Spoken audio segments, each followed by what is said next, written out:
आप देख रहे हैं रेडलाइन इस्लामाबाद स्टूडियो से। जूं जूं आईनी तरमीम का मामला जोर पकड़ रहा है, तू पाकिस्तान के अंदर सियासत के अंदर तुंदी बढ़ती जा रही है।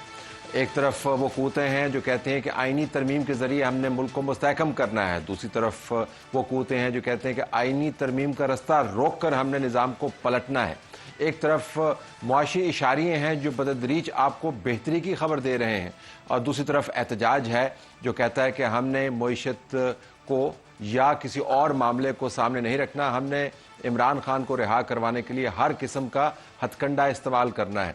पाकिस्तान अगले 10 दिन के अंदर ये तय करेगा कि इस मुल्क की सिमत क्या है, एहतजाजी और तबाहकुन किस्म की फसाद की सियासत होगी या मुल्क के अंदर स्टेबिलिटी आएगी, आईनी तरमीम होगी या नहीं होगी। ये एक बहुत बड़ा सवाल है। आज इस प्रोग्राम में हम इस सवाल का जवाब तलाश करेंगे और उसके साथ जुड़े हुए मुआशी मामलात को भी टेकअप करेंगे। आज हमने आगाज़ करना है प्रोग्राम का सेनेटर मोहम्मद औरंगज़ेब के साथ, वफाकी वज़ीर ख़जाना, ताकि आपको पहले से ही बता दें कि पाकिस्तान के अंदर मुआशी मामलात किस सिमत जा रहे हैं दादो शुमार के ज़रिए। और सबसे अहम बात, जब आप एहतजाज का सुनते और देखते हैं तो आप शायद ख़बरों की तलाश में होते हैं, लेकिन मईशत को कितनी तबाहकारियों को सामना करना पड़ता है। इसके साथ हम इसी प्रोग्राम में सेनेटर हामिद खान साहब को भी दावत देंगे, पाकिस्तान तहरीक इंसाफ की तरफ से।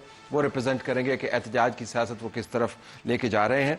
और फिर ख्वाजा मोहम्मद आसिफ वफाकी वज़ीर दिफा भी हमारे साथ मौजूद होंगे, क्योंकि उन्होंने कल आसमा शिराजी के प्रोग्राम के अंदर ये कहा कि उनको ख़दशा है कि अगर सुप्रीम कोर्ट के अंदर निज़ाम ऐसे चलता रहा तो फिर शायद सियासी निज़ाम का इस तरह चलना मुमकिन ना हो, इलेक्शन का ऑडिट हो जाएगा। उनसे भी हम बात करेंगे, लेकिन स्टार्ट करते हैं वफाकी वज़ीर ख़जाना के साथ हमारी खुसूसी बातचीत जो हमने अब से कुछ देर पहले रिकॉर्ड की। सेनेटर साहब अस्सलाम वालेकुम। जी अस्सलाम वालेकुम जी। तलत साहब आप ठीक हैं? अल्लाह इज़ वेरी काइंड जी। ये बताइएगा कि मैंने आपका एक वीडियो क्लिप देखा जिसमें आप बयान फरमा रहे थे कि पाकिस्तान के अंदर ये जो हंगामे हुए इस्लामाबाद गिरदोनवा में, इससे नुकसानात कितने हुए, और स्टैगरिंग फिगर है 3 दिन का। मैं सिर्फ ये फार्मूला जानना चाह रहा था जिसके ज़रिए आपने कैलकुलेट किया। कुछ आपने वजाहत की कि कितने लोग मुतासर हुए, लेकिन मैं ज़रा बारीकी से समझना चाह रहा हूँ कि ये आपने कैलकुलेट कॉस्ट कैसे की। जी तलत साहब, पहले तो इसका पस मंज़र जो है वो समझना बहुत ज़रूरी है, क्योंकि ये तकरीबन हमें 12 से 14 महीने लगे हैं एज़ अ कंट्री कि हम एक मुआशी इस्तेहकाम की तरफ जाएं, और उसमें जो करेंसी की स्टेबिलिटी है, जो अल्हम्दुलिल्लाह फॉरेन एक्सचेंज रिज़र्व $10.7 बिलियन पे जा चुका है, जो इन्फ्लेशन की ट्रेजेक्ट्री है, जो पॉलिसी रेट की ट्रेजेक्ट्री है, और जो हमारे लेंडिंग रेट्स हैं वो कहाँ जा रहे हैं। और देखिए ये एक पूरा एक टीम वर्क होता है और बड़ी मेहनत हुई है ये मुआशी इस्तेहकाम तक पहुँचने में। तो अब इस वक्त जहाँ मौजूद हैं, एंड ऑफ सितंबर, वी आर एक्चुअली तलत साहब we are in a very good place अल्हम्दुलिल्लाह। जैसे मैंने थोड़े से मुआशी अहदाफ का मैंने ज़िक्र किया है, और ये मैं इसलिए क्यों बात कर रहा हूँ और कल मैंने क्यों बात की, वो इसलिए ये है कि जो मुआशी इस्तेहकाम है या मैक्रो इकनॉमिक स्टेबिलिटी है is not an end in itself, it's a means to an end. ताकि ये जो फाउंडेशन अब क्रिएट की गई है, अब इस पे हम इमारत खड़ी कर सकें, एंड इंशाल्लाह we start moving towards sustainable and inclusive growth in a managed kind of way. तो अगर इस विंडो में अगर स्ट्राइफ होती है या स्ट्राइक होती है या दहशत गर्दी होती है, तो ये इस वक्त जो मुल्क है इसका मुतहम्मल नहीं हो सकता। ये बैकग्राउंड इज़ फाइन, लेकिन अगर आप मेरे सवाल की तरफ वापस आएँ, फार्मूला क्या है? देखिए, इसके 3 बेसिक पिलर्स हैं। जब भी कोई इस किस्म का हिकअप आता है या कोई इस किस्म की इंटरप्शन आती है या इंटरवेंशन आती है, तो उसमें there is a fiscal component, there is an economic component and there is a social component. अब तलत साहब, आप सोशल कंपोनेंट को तो आप मेरे से बेहतर जानते हैं कि अगर स्कूल बंद हो जाएं, अस्पताल का एक्सेस जो है उसमें जाना मुश्किल हो जाए, और खुदा ना खास्ता जो हमने इस दफ़ा देखा भी है, कोई अगर जानी नुकसान हो जाए तो उसकी तो इस प्राइसलेस, उसकी पे तो कोई कीमत नहीं लगाई जा सकती। Every single person's life counts. लेकिन coming back to the economic part of it and the fiscal part of it, तो उसमें हमने देखा कि जी जो GDP का जो Q2 का हमने और Q1 में हमने देखा, उसकी हमने एक परसेंटेज ली कि एक दिन जो है वो क्या कॉस्ट करता है अगर मुल्क बंद हो जाए, शहर बंद हो जाएं और आपके मेन सेंटर्स जो हैं, whether is exports, whether is IT, whether is the closure of businesses, तो उसके बेसिस पे हमने ये और अभी ये देखें, मैं जो अभी बात करने वाला हूँ उसमें हमने अभी दिस इज एन एस्टिमेट, एरिसार हमारा बेस्ट तखमीना है। उसमें जो मैंने कल बात की कि 190 बिलियन का लॉस होता है एवरी सिंगल डे, उसमें जीडीपी का, उसमें जो क्लोजर ऑफ बिजनेसेस है उसका कंपोनेंट है, उसमें जो आईटी डिस्ट्रप्शन होती है, जो सर्विसेज बंद होती हैं उनका एक सिलसिला होता है, और इसके अलावा जो taxes, because as you know this is a very very important component for the economy कि हमने अपना जो फिस्कल इम्बैलेंस को ठीक करना है। हर दिन जब हम बंद होते हैं तो उसका डायरेक्ट इम्पैक्ट पड़ता है, whether it's income tax or sales tax, so those are the other components which are part of this exercise. अच्छा, आने वाले दिनों कदा कलामी, अगर आने वाले दिनों का कहूँगा कि अगर आने वाले दिनों की तरफ हम जाएं, जाहिर है आप इकोनॉमी के ऊपर सिंगुलरली फोकस्ड हैं और होना भी ऐसे ही चाहिए। आपका टास्क ही है कि आपने इकोनॉमिक रिफॉर्म्स करवानी हैं, आपने निज़ाम की मुआशी सिमत को दुरुस्त करना है, और हमने ये देखा है कि आप समझते हैं कि आप अवॉइड करते हैं पॉलिटिकल मामलात में उलझने के, क्योंकि वक्त नहीं है ये ऐसा आपके लिए। लेकिन पॉलिटिक्स जो है वो इकॉनमी को अब चेज़ करती हुई नज़र आ रही है। अब मज़ीद हंगामों की भी इतलात हैं, पाकिस्तान तहरीक इंसाफ मज़ीद एहतजाज की भी बात कर रही है। खैबर पख्तूनख्वा का चीफ मिनिस्टर कह रहा है कि मैंने दोबारा इस्लामाबाद आना है। I am just trying to understand कि क्या हम किसी तरीके से इकॉनमी को इन शॉक से आइसोलेट करके चला सकते हैं, या ये हंगामा अगर चलता रहा तो कहीं ना कहीं जाके जिस ट्रैजेक्टरी का आपने जिक्र किया वो इससे मुतासर हो सकती है। देखिए तलत साहब, पहली बात तो ये है कि जैसे मैंने पहले जिक्र किया कि the direction of travel is a good one. हमारी ट्रैजेक्टरी अल्हम्दुलिल्लाह बिल्कुल ठीक है। उसमें मैं सिर्फ ये भी कहूँगा कि सारों जो सूबों के साथ हम मिल के कर रहे हैं, अभी हमने जो नेशनल फिस्कल पैक्ट 30 सितंबर को साइन किया है, तो उसमें मैं बड़ा शुक्रगुजार हूँ सब चीफ मिनिस्टर्स का, because we have come together as whole of the government. तो मेरी तो सबसे ये गुजारिश है कि ये हमारे पास तलत साहब ये एक बड़ी अच्छी अपॉर्चुनिटी है, बड़ी अच्छी विंडो है, और ये विंडोज़ 12-14 महीने के बाद आई है। और जैसे मैंने कहा, सब ने इसमें बड़ी मेहनत की है, all stakeholders have come in. ये किसी कोई फ़र्द वाहिद की बात नहीं है तलत साहब, this is one who was involved in the process from the government, from जो हमारे इंस्टीट्यूशंस हैं, जो हमारे इदारे हैं, जो हमारे बायलैटरल पार्टनर्स हैं, सब ने मिल के इस पर बड़ी मेहनत की है, and we can not let it go to waste. तो इसीलिए मेरी कल जो है मैंने अपील की थी कि ये स्ट्राइफ और स्ट्राइक, इससे परहेज़ कीजिए, और अगर आप मुल्क और अवाम की मदद करना चाहते हैं तो वो मुल्क बंद करने से नहीं होगी। अगर आपके कोई, we can agree to disagree, Talat साहब आपके व्यूज़ और हो सकते हैं, मेरे व्यूज़ कोई और हो सकते हैं, लेकिन हम मेज़ पर बैठकर बात करें, पार्लियामेंट में बात करें, और बड़े एवेन्यूज़ हैं जहां बैठकर बात कर सकते हैं, लेकिन not at the expense of country and where we want to go. अच्छा, ज़रा इन्वेस्टर्स के पॉइंट ऑफ व्यू से ही बात करें। मेरे ख्याल में ये इसी नुक्ते को मज़ीद समझाने की ज़रूरत है कि जब इन्वेस्टर बाहर से बैठ के पाकिस्तान को देखता है तो वो पाकिस्तान के अंदर मुआशी मौक़े को भी देखता है, लेकिन इसके साथ साथ हालात की जो मिसालें हैं उनको भी देखता है।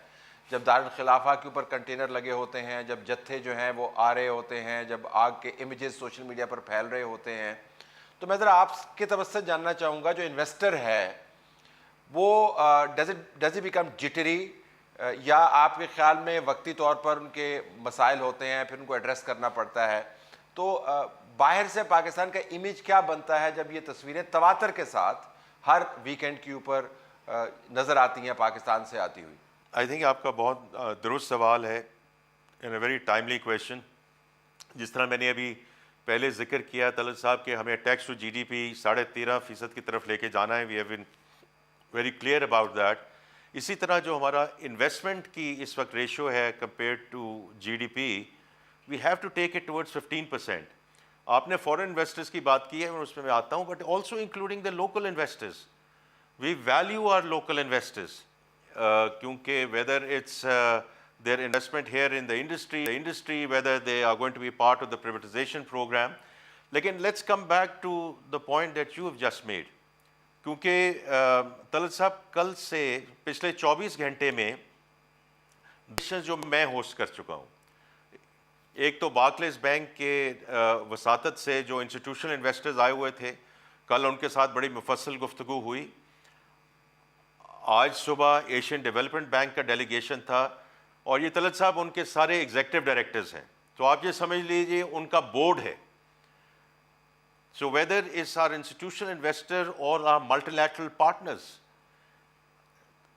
इट्स वेरी इम्पोर्टेंट कि वो यहाँ देख सकें कि ओवरऑल एक स्टेबल एनवायरनमेंट है, और दोनों जो segments हैं, I got a lot of comfort from them, and I tell you they were very complimentary कि जो हमारी मुआशी सिमत जहाँ जा रही है, they said this is again great direction of travel, लेकिन more importantly ये जितने भी investors आ रहे हैं और जो मल्टीलैटरल पार्टनर्स हैं, they are saying we are there to help, support, assist and fund you। ये बहुत बड़ी बात है तलत साहब, और ये हमें अपॉर्चुनिटी है जो हमने इसको कैपिटलाइज करना है। अगली 2 दिन बड़े इंपॉर्टेंट हैं in terms of B2B investments and इंशाल्लाह नंबर ऑफ MOUs, और आज आपने अखबारों में पढ़ा भी होगा कि कितना बड़ा एक नंबर है जिसमें ये होगा। और ये देखें, ये हवाई बातें नहीं हैं। जो सऊदी में अगर आप देखें from B2B perspective, in the last 3 to 4 months 2 की इन्वेस्टमेंट्स आई हैं। Aramco investing into GO and then Wafi coming into Shell. मैं फिच की रिपोर्ट देख रहा था जो 17 जुलाई को आई, फिर स्टैंडर्ड पोर्स की रिपोर्ट है जो 31 जुलाई को आई। उन्होंने ये जिक्र किया जो आप फरमा रहे हैं कि सियासी इंतशार से पाकिस्तान की मुआशी परफॉर्मेंस जो है मुतासर हो सकती है, लेकिन ज़्यादा अहम सियासी तसलसल का भी है कि हुकूमत की तब्दीली या कोई बहुत बड़ा मसला सियासी तौर पर वो तसलसल को मुतासर कर सकता है। तो इन्वेस्टर्स के लिए जानना ये भी ज़रूरी है कि पाकिस्तान के फाइनेंस मिनिस्टर की प्रोजेक्शन सियासी तसलसल, कंटिन्यूटी ऑफ गवर्नमेंट के हवाले से क्या है? देखिए, मैं तो सिर्फ ये कहूँगा तलत साहब के as an administration, and we are a coalition government, we are very focused on the structural reforms, जो टैक्सेशन साइड पे है, जो एनर्जी साइड पे है, जो SOE रिफॉर्म्स के बारे में है, अपने पब्लिक फाइनेंसेस को ठीक करना है। और इसमें the कोalition government is very clear that this is the direction that we need to follow। और उसके देखें, ये सिर्फ हम ये this is not only about theory। अब जो मेन चीज़ ये है कि अब हम we can show a credible track record, because उसके अब समरात आने शुरू हो गए हैं। and that is my view back to the opposition parties as well, कि कम से कम जो बार बार, अब तो इतनी दफ़ा ये बातें हो चुकी हैं तलत साहब, कि चार्टर ऑफ इकोनॉमी, ताकि एक चार्टर पे हम सब लोग एज वन नेशन हम इकट्ठे हो जाएं। बिल्कुल, आखिर में एससीओ कॉन्फ्रेंस का आपने जिक्र किया, इससे पाकिस्तान की क्या उम्मीदें वाबस्ता हैं? हाँ देखें,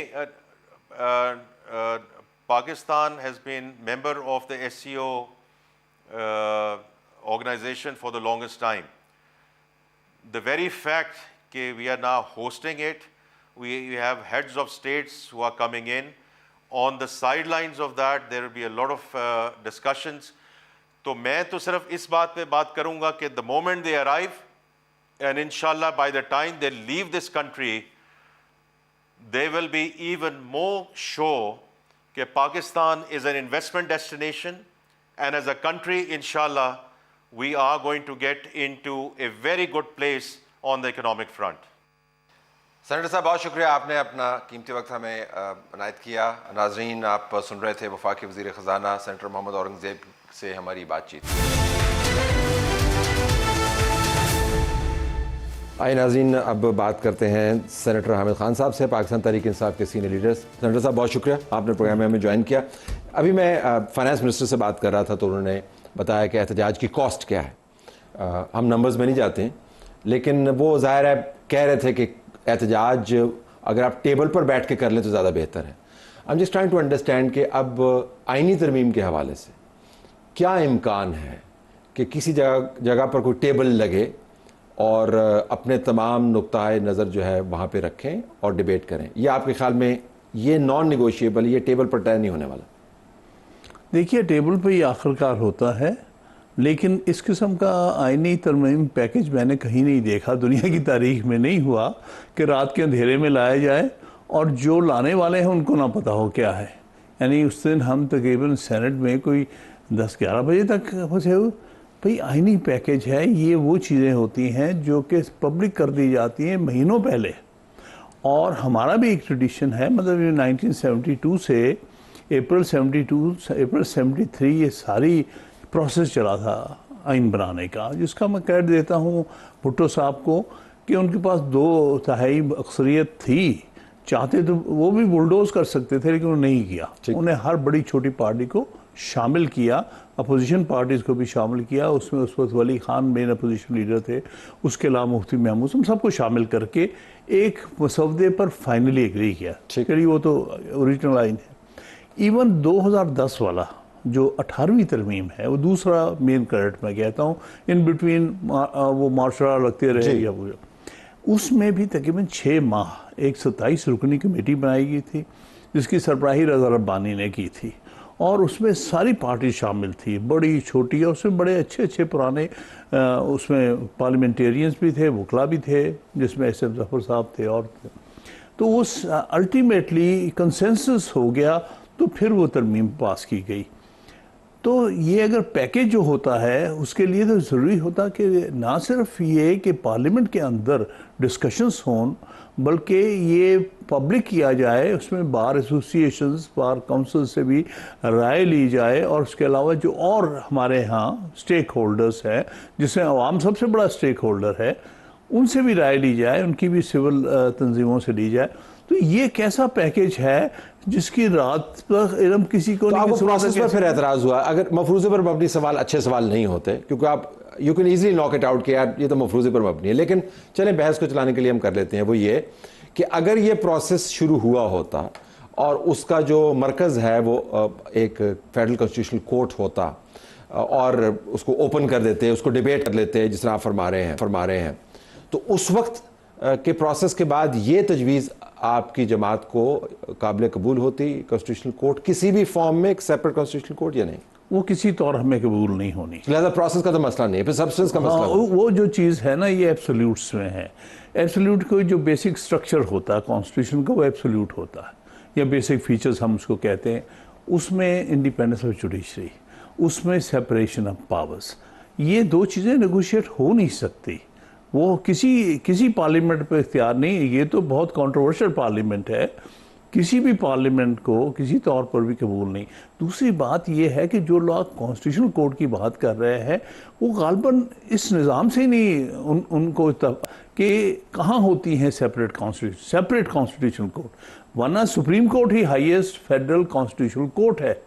हाई कोर्ट जो हैं वो सूबों की हद तक और जहाँ मरकज़ी हो वो उनकी हद तक कॉन्स्टिट्यूशनल कोर्ट्स हैं। आर्टिकल 199 में वो शुरू करते हैं कॉन्स्टिट्यूशनल जुरिस्डिक्शन, तो लिहाजा कॉन्स्टिट्यूशनल कोर्ट सेपरेट होने का तस्वर ही कोई तो नहीं। आप कह रहे हैं कि basic structure of the constitution जो है ये उसके साथ ये फिडल कर रहे हैं, तो ये तो इस बात से कतई नजर के 6 महीने पहले आती, 8 महीने पहले जब आती आए, हाँ, तो वो- रात दिन सवेर माँ का इशू नहीं था। अच्छा, अब अगर वो आईनी तरमीम की तरफ जाते हैं, अब दूसरे मफरूज़े पर अपनी सवाल है, क्योंकि यही होगा कि आईनी तरमीम होगी या नहीं होगी।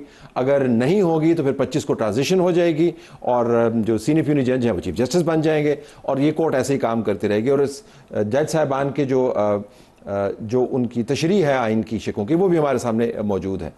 तो निज़ाम एक ख़ास तरीके से चलेगा और अगर हो जाती है कॉन्स्टिट्यूशनल अमेंडमेंट तब आपकी स्ट्रेटजी क्या होगी? बड़ी तबाही होगी। मैं आपको सिर्फ पार्टी की बात नहीं कर रहा, मैं बतौर वकील के कह रहा हूँ, मैं किसी सूरत कबूल नहीं करूँगा।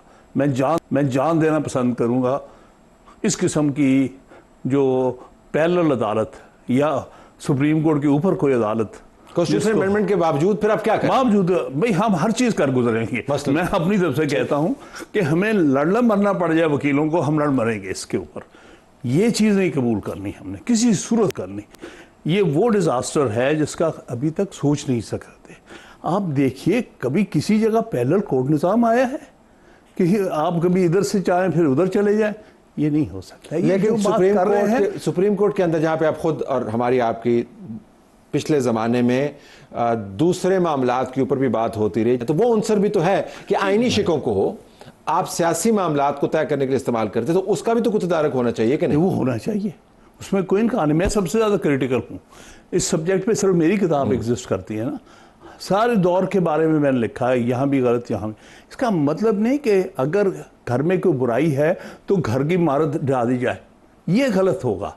मैं ये कहता हूँ इसमें बहुत सारी, मिसाल के तौर पर जो कॉन्स्टिट्यूशनल कोर्ट की बात करते हैं, भाई वो कॉन्स्टिट्यूशनल बेंच बन सकता है विद इन सुप्रीम कोर्ट, वो तो कोई मसला नहीं। इंडिया ने रिजॉल्व कर ही लिया ना, इंडिया का भी यही सिस्टम है, कोई फ़र्क नहीं है इंडिया के और पाकिस्तान के सिस्टम है, जुडिशल सिस्टम में। यानी वहाँ भी high court he original constitution courts and highest constitution court supreme court है। और उसमें उन्होंने ये किया क्योंकि इस पर बड़ी लहदे हुई, 1999 की जजमेंट्स है, 94 की जजमेंट्स है, बहुत सारी जजमेंट्स हैं। उन्होंने एक तो बेसिक स्ट्रक्चर की बात की कि किसी सूरत हम हिलाने नहीं देंगे। दूसरी बात उन्होंने की कि हाँ कुछ क्वेश्चन जो है purely constitutional question with political impact होते हैं, उनके लिए उन्होंने 5 रुकनी एक कॉन्स्टिट्यूशनल बेंच बना दिया। उसमें सुप्रीम कोर्ट के नीचे बन गया। हाँ ठीक, वो बना सकते हैं आप। पहले 5 जजेस पर मुश्तमिल headed by the chief justice वो बना दें। लेकिन आइन में कहाँ पे लिखा है कि आप कॉन्स्टिट्यूशनल कोर्ट नहीं बना सकते? कहाँ पे लिखा है? वो तो ऑब्वियस है ना, क्योंकि आपके सामने पूरा चैप्टर है जुडिकेचर पर। ठीक, उसमें कहा हुआ हाईएस्ट कोर्ट सुप्रीम कोर्ट होगी, उसमें लिखा हुआ हाई कोर्ट जो है वो ओरिजिनल कॉन्स्टिट्यूशनल जुरिस्डिक्शन एक्सरसाइज करें।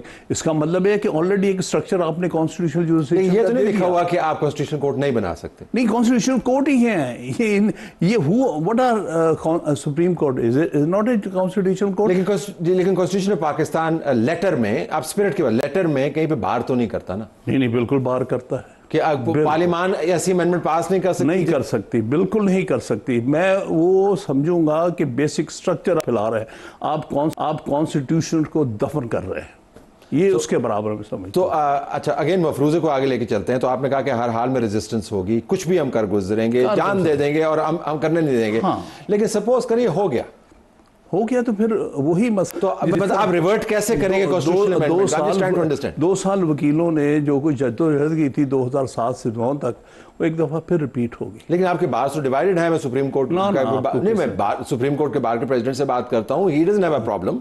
अभी सिंध बार में रेजोल्यूशन देख रहा था, दे आर सेइंग कि we are open to the idea. बहुत सारे लोग हैं बार के, उन्होंने सुप्रीम कोर्ट बार ने एक बाकायदा सेमिनार करवाया, आपने भी उसके अंदर। कोई सेमिनार नहीं हुआ था, वो बिल्कुल फ्रॉडुलेंट बात है। ये सुप्रीम कोर्ट बार रिप्रेजेंट ही नहीं करती इस थॉट को। अब देखें ना, अब ये नेक्स्ट लेवल के ऊपर चले गए। देखिए बात सुनिए, देखिए हम अंदर से जानते हैं कि कौन क्या है, कौन कहाँ उसके साथ मिला हुआ है।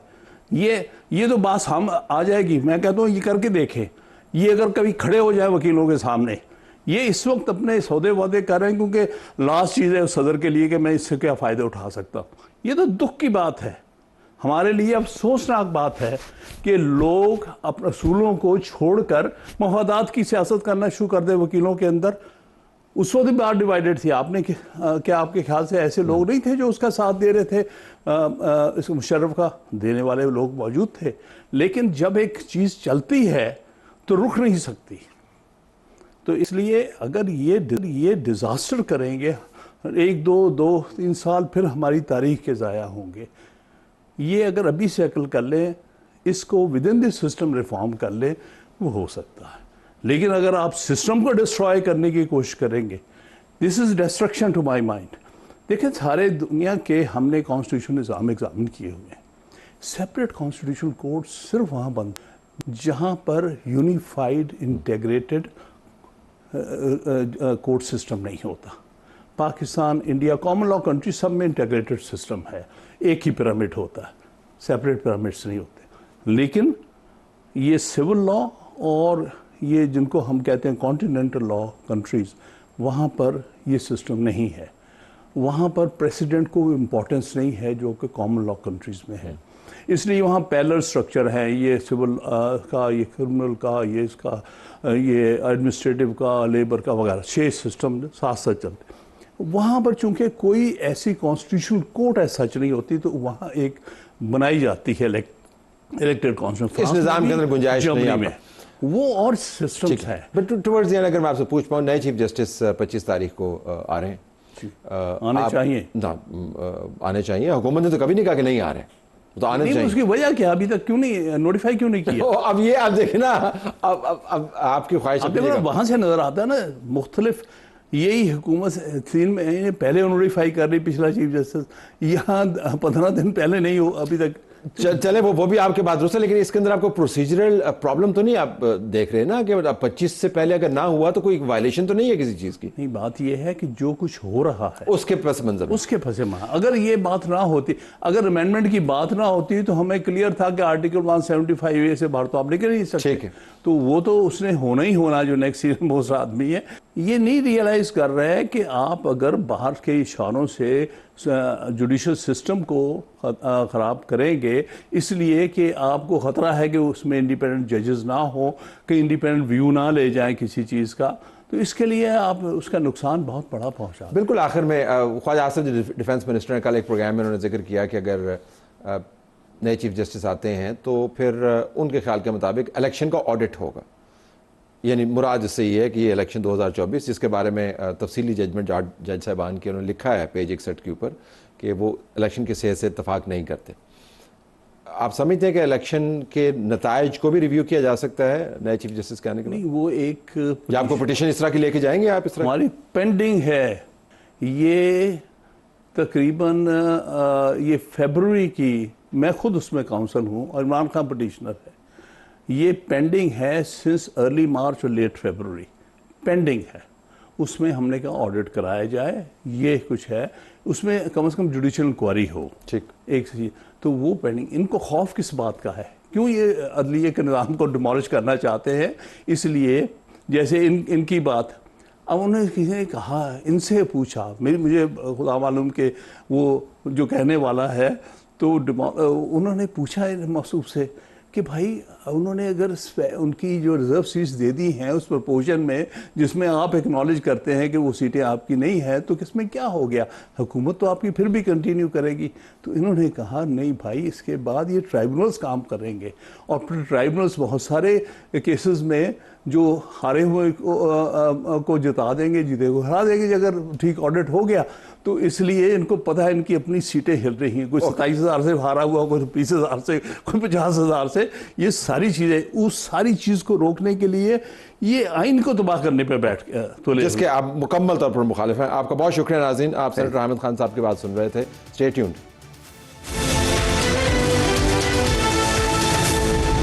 नाज़रीन, हमारे पास पाकिस्तान के वज़ीर दिफा ख्वाजा मोहम्मद आसिफ मौजूद हैं। उनसे बात का आगाज़ करते हैं। ख्वाजा साहब, दिफाई मामला तो अपनी जगह पर, लेकिन सियासी मामला पर ज़्यादा हमें तवज्जो देनी पड़ रही है आजकल।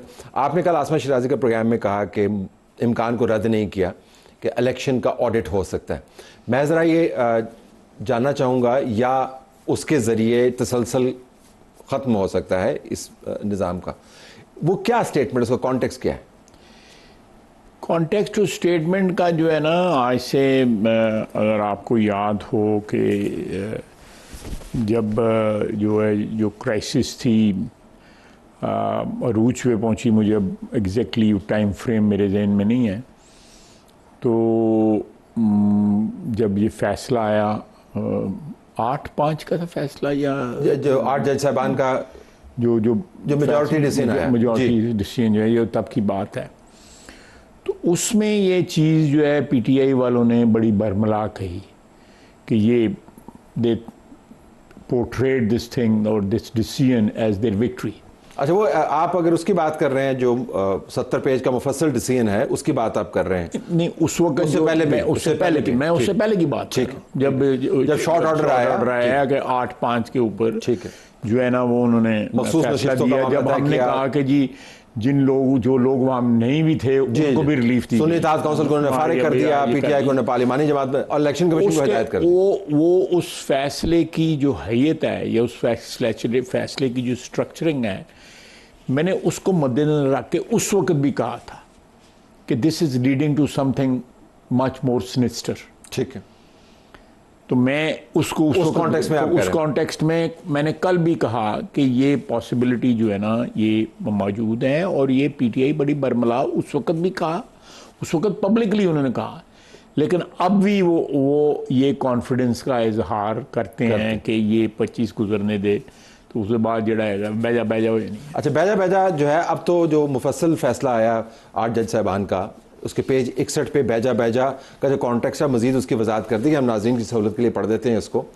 एक तो इलेक्शन कमीशन की उन्होंने धुनाई की कि आपने अपनी बुनियादी जिम्मेदारी को पूरा नहीं किया। इसका मतलब है कि मेरी उस वक्त की जो स्टेटमेंट थी, मैं कनेक्ट कर रहा हूँ उसके साथ, बिल्कुल। अच्छा, उसमें साथ में ये भी कहा कि किसी भी निज़ाम की लेजिटमेसी और उसके इस्तेहकाम के लिए बहुत ज़रूरी है कि इलेक्शन कमीशन सही तरीके से अपना काम सर अंजाम दे। इलेक्शन कमीशन ने जमहूरी मामलात और इंटेग्रिटी ऑफ इलेक्टरल प्रोसेस को मद्देनज़र नहीं रखा, और 2024 के इंतखाबात में वो फेल हो गया। नहीं, मैं बिल्कुल जो आप इसका जो भी इसमें से निकाल रहे हैं, इसकी इंटरप्रिटेशन जो है वो बिल्कुल मैं एग्री करता हूँ। यही चीज़ जो है ना, मुझे ये दूसरी दफ़ा कल मैंने कहा है, इस चीज़ को मद्देनज़र रखते हुए। तो व्हाट डज इट मीन, मतलब ये इसकी प्रैक्टिकल शेप क्या होगी? इलेक्शन ऑडिट कुछ नहीं, मुझे नहीं पता। बतौर सियासतदान, मतलब आप जीत के आए हैं तो आपको तो खदशा तो होगा कि भाई ना ऐसी पी कट के आए हैं। कोई अड्डा कोई नहीं। मैंने 8 इलेक्शन लड़े हैं, 8 के 8 में मुझे इलेक्शन पिटीशन में जाना पड़ा। 8 में यानी होंगे ना बाज़ वक़्त बंदे को कोई ऐसे भी मुखालिफ मिलते हैं जो तस्लीम कर लेते हैं कि छाड़ भी देने उन्होंने नहीं डेस्परेशन ही है ना। लेकिन ये एक हल्के का मामला, लेकिन ये हल्के का मामला, ये पूरे इंतखाबात का मामला, ये पूरे इंतखाबात का मामला। देखें, बात असल में ये है कि विदाउट मैं कोई इसमें पर्सनल बात नहीं कर रहा, अब भी मेरा अदारा जो है जिसका मैं मेंबर हूँ या जिस बरादरी का मैं मेंबर हूँ, सियासतदान और पार्लियामेंटेरियंस की जो है वो उनकी इन मामलात पे बात करने की लेजिटिमेसी मैं समझता हूँ, मेरी अपनी राय है, मेरी ज़्यादा है हमारी लेजिटिमेसी। 14 या 15 या 16 या 17 बंदे जो है ना, उनकी राय उतनी लेजिटिमेट नहीं हो सकती जितनी पार्लियामेंट की राय है। पार्लियामेंट में बैठे हुए लोग जो हैं उनकी वो एक्चुअली मंबा हैं जिससे हर चीज़ जो है वो जन्म लेती है, जिसमें सुप्रीम कोर्ट भी है, जिसमें सब कुछ है। अब देखें, एक प्रपोजल आया है कि जी कॉन्स्टिट्यूशनल कोर्ट ना बनाया जाए, कॉन्स्टिट्यूशनल बेंच बनाया जाए। इख्तिदार कोई भी नहीं छोड़ना चाहता, मेरी बात आप समझ रहे हैं जी। और इख्तिदार कुल्ली जो है वो रखना चाहते हैं अपने आप। ये आपके मुखालफिन ने ये दिया है प्रपोजल, ये कहाँ से आया प्रपोजल? छोड़ें, वो आपको पता लग जाएगा जी सर। मैं आपको बात सारा कुछ दसा, मैं मेरे को रह भी नहीं जाता है। मैं आपको एक एग्जांपल देता हूँ कि जो तरमीम आ रही है ना, उसमें एक कॉन्स्टिट्यूशनल कोर्ट है, एक अलहदा इंस्टीट्यूशन। दूसरा ये है कि जो मर्जर है जुडिशल कमीशन का और पार्लियामेंट्री पार्टी जो है, पार्लियामेंट्री कमेटी जो है, मैं उसका चेयरमैन हूँ इंसिडेंटली, ये भी एक हादसा है। ठीक। और एक और चीज़ है, जो तीनों की तीनों चीज़ें हैं उनमें तमाम सियासी पार्टियों ने साइन किया हुआ है। ये तीनों जो है COD का हिस्सा है, ये मिसाक जमहूरियत का हिस्सा है, जिसमें इमरान खान साहब ने भी साइन किया हुआ है, मोहतरम मौलाना फजलुर रहमान साहब ने भी साइन किया हुआ है, मियाँ नवाज शरीफ ने भी साइन किया हुआ है, बेनज़ीर भुट्टो साहबा शहीद ने भी साइन किया हुआ है, और जरदारी साहब भी इसको फुली सारी पार्टी ने इंडोर्स किया हुआ है। और उसके उस सारे मिसाक के खालिक जो है ना, वो हमारी पार्टियों में आज भी जिंदा है, जिन्होंने वो सारी ड्राफ्ट किया था सारा। अब एक चीज़ जिसके ऊपर तमाम सियासी बराद साइन है, वो डॉक्यूमेंट सैक्रोसैंक्ट डॉक्यूमेंट मौजूद है, उसका एक अपना तकद्दस है, उसको हम इम्प्लीमेंट करने को कह रहे हैं। कोई कहता है ये तरमीम आ रही है, कोई कह रहा है वो तरमीम आ रही है। मैंने आपको बता दिया कि तरमीम ये आ रही है, और अगर इसके ऊपर कोई पार्टी वोट नहीं देती या इस किस्म की जजमेंट जो है आती है, तो मैं समझता हूं कि ये कोई इट्स नॉट फेयर। लेकिन ख्वाजा साहब तरमीम, देखिए मेरी बात सुने, मैंने कल आसमां के प्रोग्राम में भी बताया था, मैं आपके भी, ये जब बात तय हो रही थी, ये मेरे घर में मीटिंग हुई, लाहौर में मेरे घर में। वहाँ पे एजाज हसन साहब थे, वहाँ पे सुप्रीम कोर्ट के एक जज थे, वहाँ पे एक फारूक नाइक साहब थे, और मैं था। हमने वहाँ पे पूरा जोर लगाया कि ये जो इसमें जो टिल्ट रहे, इसका पार्लियामेंट का जो है टिल्ट रहे, उन्होंने कहा नहीं जी ये तो जो जुडिशल कमीशन जो है उसकी ये अल्टीमेट जो है, और थोड़ा बहुत बैक एंड फोर्थ जो है होगा, लेकिन अल्टीमेटली जो है वो जुडिशरी के पास पावर होगी। ठीक। यूफोरिया था एक सक्सेस का, कभी जुडिशरी की तहरीक जो है कामयाब हुई है, हर एक हाई पॉइंट था उस वक्त, हाई पॉइंट था। सो दे प्रिवेल हो। मैं उसमें कोई नेगेटिव या पॉजिटिव बात कर रहा, लेकिन वो दैट्स ए फैक्ट, हमारी हिस्ट्री का हिस्सा है। लेकिन अगर आज हम उसको करेक्ट करने की कोशिश कर रहे हैं, तो उसमें क्या मजायका है को हम कोई PMLN की नहीं है ये चीज़, ये पीपल्स पार्टी की चीज़ नहीं, ये मुतफ़िका डॉक्यूमेंट है मिसाक जमहूरियत, जिस पर तमाम सियासी पार्टियों के साइन है। इम्प्लीमेंटेशन के बारे ये तमाम बातें जो है कह रहे हैं कि जैसे को लुट पा रहे हैं कि जी ये जो तरमीमें कर रहे हैं, कोई ऐसी तरमीम नहीं आ रही। मैंने आपको बता दिया कि ये तरमीम, कोर तरमीम यही है, वो जो मुसवदे वगैरह वो सारा फारिग, इसके अलावा और कोई बात नहीं होगी। ये हम चाहते हैं कि मिसाल जमहूरियत की आज 18 साल के बाद जो है उसके ऊपर जिन लोगों ने साइन किए हैं वो जिंदा हैं, स्वाय बीबी शहीद के, बाकी सारे जिंदा हैं, जिन अल्हम्दुलिल्लाह सारे जिंदा हैं, अल्लाह ताला ने लम्बिया उम्र ताक़ फरमाए, और वो जिंदा है। सिर्फ उनको कहा गया जी जहाँ साइन किए हैं कि उनको थोड़ी सी, मेरा मतलब है करो जड़ी ये। लेकिन ख्वाजा साहब कहते हैं फिर 18 साल के बाद और जाग क्यों आई? नहीं, हमने पहले भी कहा, हमने जिस वक्त 25 तारीख से पहले क्यों करना चाह रहे हैं? हमने 2008 में भी स्ट्रगल की इसके लिए, बड़ा judiciary provide for one reason और द अदर। उसके बाद जो है आपको पता है कि उसके बाद जुडिशरी जो है उसका एक नई शेप, एक नया कल्चर डेवलप हुआ उसके बाद 2008 के बाद जो है, जो आहिस्ता आहिस्ता जो है ना वो तकवीयत, जिस तरह स्नो बॉलिंग होती है ना, वो तकवीयत पर पकड़ा गया। अब जो है सुओ मोटो अच्छा 184 ये जो है ना उसकी भी डिस्कशन हुई कि वो भी जो है नोटिस जो है ना वो किस तरह लिया जा सकता है, ये भी उस डिस्कशन में शामिल था। मुझे इसलिए याद है कि मैं was part of the discussion. लेकिन अब जो अमेंडमेंट आ रही है उसके अंदर इस जुरिसडिक्शन का मामला है या नहीं है?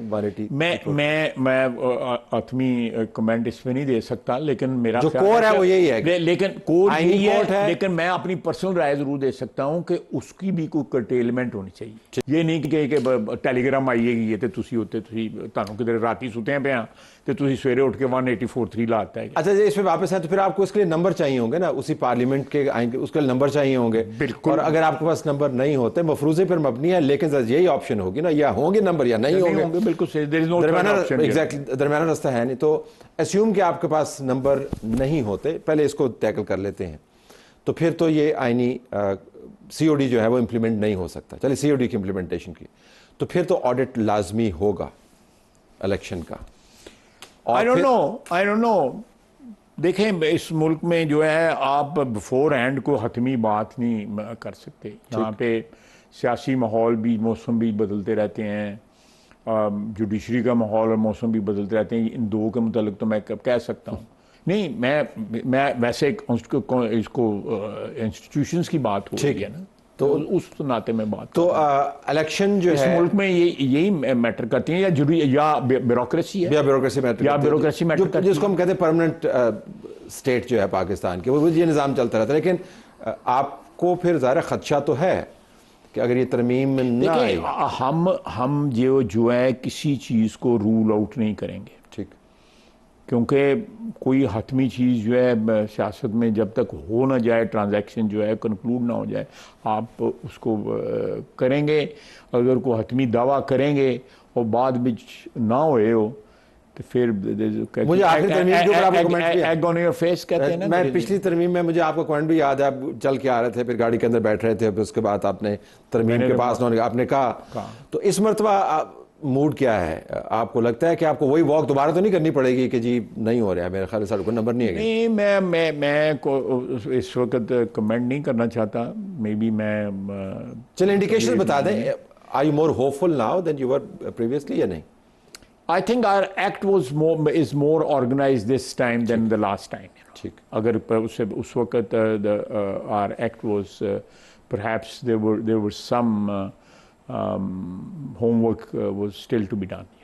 So, इस वजह ज़्यादा मुनज़्ज़म तरीके से करना बेहतर है, डेफिनेटली बेहतर है। लेकिन ये SCO की कॉन्फ्रेंस ज़रा गुजरने दे, ये एक बहुत बड़ा हमारे पे ज़हन पे है कि ये अल्लाह ताला कामयाबी से गुजार दे। मंगल को जो है वो भी आ रहे हैं, रशियन प्राइम मिनिस्टर भी आ रहे हैं, फिर एक दो और भी डिग्निटरीज इन दिनों में आ रही हैं। सऊदी अरेबिया वाले एक बहुत बड़ी डेलीगेशन लेके आ रहे हैं। तो ये सारा एफर्ट जो है ये इसीलिए हो रहा है, ये जो बहुत बड़ा इवेंट है। गंडापुर वगैरह वाले जो हैं, जो उन्होंने वारदात की है या कोई और इधर खबरों सजियों तुहानू बयान नज़र आते हैं, वो सारे इसी के लिए कि किसी तरह ये थ्रेशोल्ड ना क्रॉस हो। ठीक, लेकिन ये इवेंट बहुत बड़ा है, बहुत बड़ा। उसके बाद फिर एक और इवेंट आने वाला है जो आईनी तरमीम का। Will have to wait for that. Khawaja साहब बहुत शुक्रिया, राजी ने हमारे तरफ से एक थे। अल्लाह हाफिज़।